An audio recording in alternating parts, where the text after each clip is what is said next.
welcome to episode 29 of Star Wars Tabletop Gaming.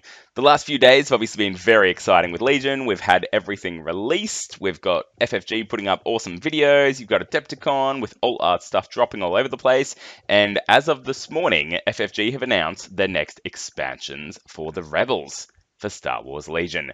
So in an article called Rebel Strike Team and an article called Shooting First, we have both our Rebel Commandos and a Han Solo Commander expansion revealed for the first time. So this video is going to talk about both of these units, why I'm excited for them, and why I can't wait to get them on the table. So we're going to have a look at the Rebel Commandos first. So essentially, the article says, the Rebel Alliance can recruit new members from across the galaxy, finding pilots, soldiers, and medics among those who hate the Empire. Plenty of beings can take up a blaster rifle to fight stormtroopers, but there are a few who are willing to push the boundaries and do whatever it takes to keep the rebellion alive. Saboteurs, snipers, the Rebel Alliance's most dangerous operatives, now entering the infantry battles played out in your games of Star Wars Legion. So, very exciting stuff here. Let's zoom in and have a look at what these commandos bring to the table. So it's another trooper unit, which is great. It is the first Special Forces unit that we've seen. This one was a bit of a given. We're all kind of expecting it, but what they've done with it is really creative, and I think it's going to play out really well on the table. So the Rebel Commandos, they're 60 points for 4 models, so 15 a pop. Then they also come with an alternate way to run them, which is called, is it a heavy weapon team? Let's have a look. Yeah. So it's Rebel Commandos still, but they're a heavy weapon team. So essentially you get 2 unit cards within this 1 unit expansion. Now the regular Rebel Commando unit is 60 points for 4 miniatures, and the heavy weapon team is only 16 points for 1 miniature. But you then have to add a heavy weapon upgrade, and that mini then becomes your leader. So 2 really interesting ways to run this unit. One is as a regular infantry unit, you have, your 5 members in it, 5 max, notably. You can't put a regular kind of trooper upgrade in this one. And the other one is only 2 miniatures. So the prime example I give is, of course, the sniper. And you've got that Mon Calamari sniper, which is awesome. And you've got his mate hanging out. Now you can pick any of the other models to be in your heavy weapon team, but essentially this one expansion gives you 2 units. And if you just want a sniper rifle, essentially you can have it. You don't have to have a whole unit hanging out at like 80 points or whatever just so you can get that sniper shot off. And we'll talk about the sniper rifle a little later, but let's just talk about the commando team some more. So the special rules, so it's 60 points. Each of the troopers has 1 health. It's got a white defense dice to be expected. It's got an offensive and a defensive surge. They've got the same base weapon as your Rebel Troopers with that black dice blaster rifle at range 3, all that kind of stuff. They've got a few different ways you can expand them, which is cool. One of which we've seen with Han, and that is the ability to, you can probably flick this across, is it duck and cover? Yeah, duck and cover looks kind of cool. Oh, it's on the front. It's on the front there of the Rebel Commandos. And essentially that allows you to take a suppression at any time, from what I understand, during the enemy's kind of attack step. And what that means is that you get cover 1 when you gain that suppression token. So you might have already activated, you're out in the open, you've got no cover, and then they're shooting at you, you just gain a suppression token out of nowhere, and you get cover 1, which is nice. The special rules for these Rebel Commandos, you've got low profile, which means that in light cover, your cover is increased by 1. Very nice. You've got Scout 2, which means you can do a speed 2 move before the game even starts after you've deployed. Also awesome, especially towards getting those objectives or getting up the battlefield to lay those proton charges, which is going to be just funky. So cool. Closing down avenues of movement. Very nice. And Sharpshooter 1, which we've seen before, which reduces the defender's cover by 1. Really nice special rules. Really fluffy. Really cool. They're obviously going to come with a whole bunch of upgrades. We can't really see much besides the duck and cover. But I'm excited for when those come out, especially what this proton charge whatever upgrade card is. Because it looks like you arm it, which means you place it on the battlefield, and then you can detonate it. Now, whether it's detonated by your unit or when their unit approaches, an action, I should say, or when their unit approaches, I'm not sure. But you can see when we're looking at all the tokens that come with the box, they've got red ones and blue ones. So I dare say one might be one that you detonate, one might be one that's proximity, Maybe this is to maybe you flip them when it detonates.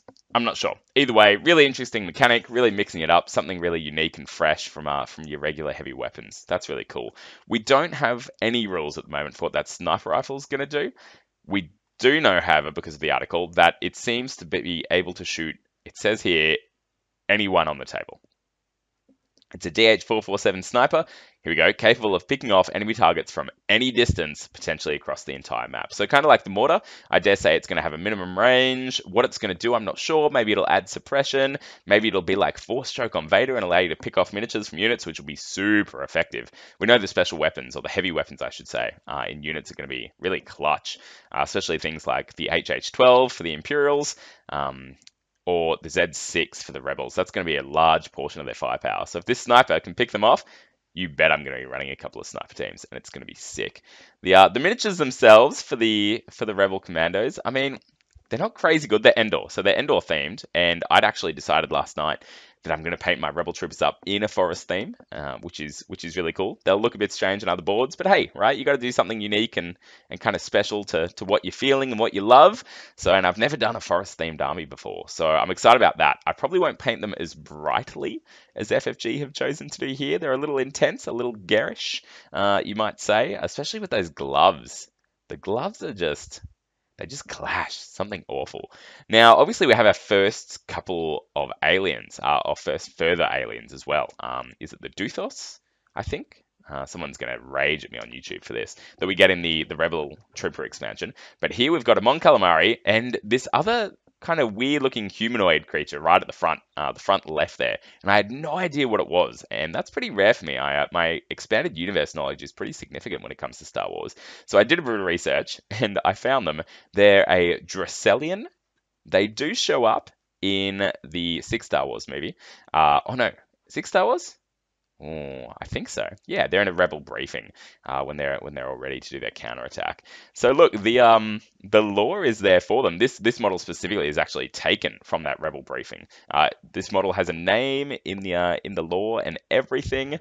But when I did a little further research, someone posted this on the Legion Facebook page. I found this. Have a look at this. The Emperor has made a critical error, and the time is... I'm sorry, who the hell are you? Prune Face, ma'am! Anyway, the Emperor has made When the face is a prune, then action goes boom! Action! Alexander! Slaying loads of sweet air! Prune Face! Prune Face! Prune Face! Prune Face! Prune Face! Prune Face! Prune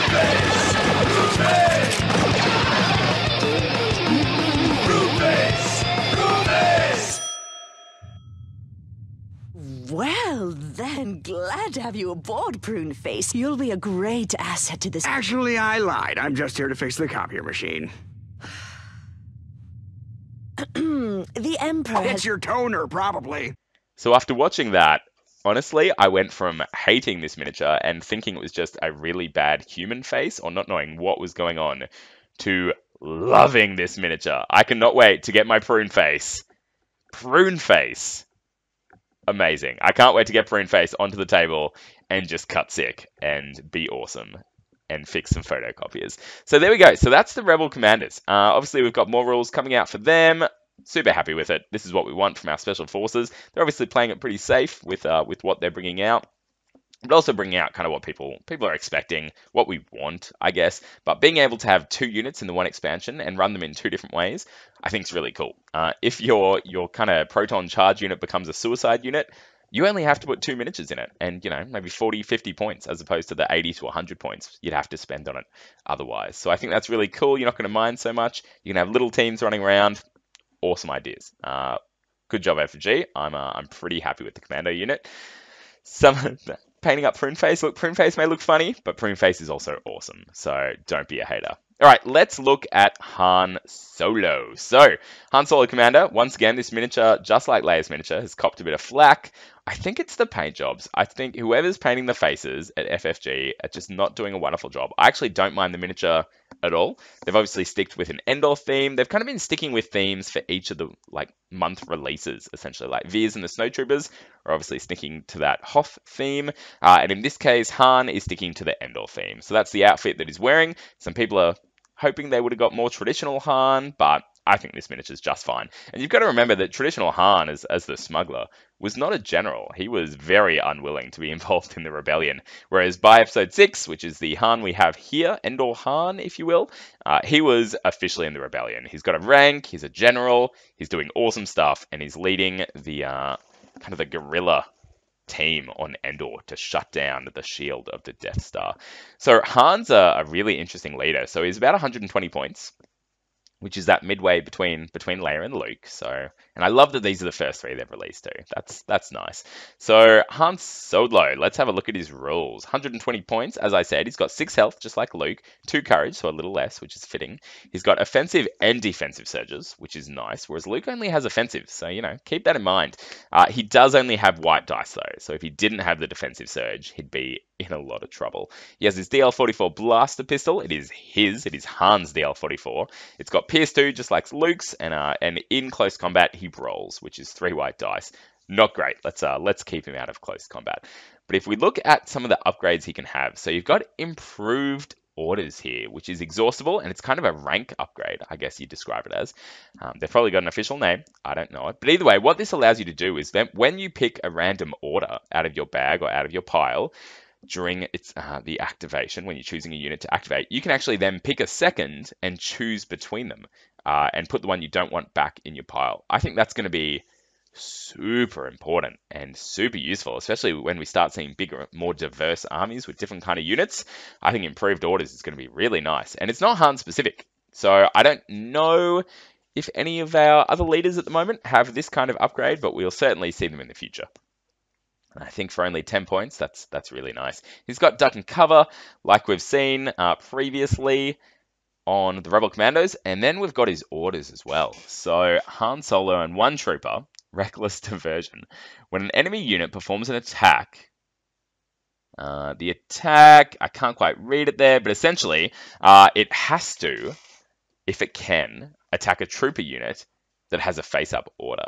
So that's cool that this gives that, that trooper unit next to Han an order as well, so it can kind of go first and draw the enemy's fire with only 2 pips, which is really nice.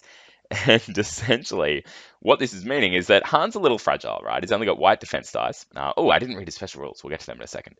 But this means you can just have a Rebel Trooper unit next to him, and they're going to get shut up.